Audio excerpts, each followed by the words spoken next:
ఏపీలో ఎన్నికల ఫలితాలు వెలువడి ఏడాదికి దగ్గరవుతోంది. ఇప్పటికీ ఓటమికి కారణాల్ని అన్వేషించే పనిలోనే వైసీపీకి చెందిన పలువురు నేతలు బిజీగా ఉన్నట్లు కనిపిస్తోంది. తాజాగా మాజీ మంత్రి గుడివాడ అమర్నాథ్ మాట్లాడుతూ తమ ప్రభుత్వంలో ఎన్నో సంక్షేమ పథకాలు అమలు చేశామని చెప్పుకొచ్చారు. అయినప్పటికీ తాము ఓడిపోవడంపై ఆయన ఆవేదన వ్యక్తం చేశారు. తాజాగా తమ ఓటమికి కారణాలని ఆయన సరికొత్తగా చెప్పుకొచ్చారు. తమ ప్రభుత్వంలో తీసుకొచ్చిన వాలంటీర్ వ్యవస్థే తమను దెబ్బతీసిందని, వారే ఎన్నికల్లో తమ పార్టీ ఓడేందుకు కారణమయ్యారని చెప్పుకొచ్చారు.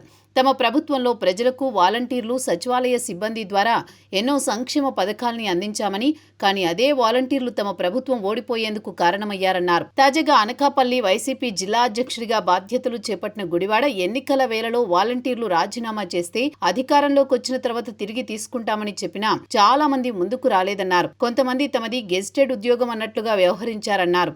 చంద్రబాబు అధికారంలోకి వస్తే వాలంటీర్లను తీసేస్తారని చెప్పినా వినలేదన్న ఆయన మొత్తంగా వాలంటీర్ల వల్లే తాము అధికారాన్ని కోల్పోయామని వివరించారు. రానున్న రోజుల్లో పార్టీలో కార్యకర్తలకు పెద్దపీట వేస్తామన్న గుడివాడ అమర్నాథ్ ఓటమిపై ఇంకేం చెబుతారో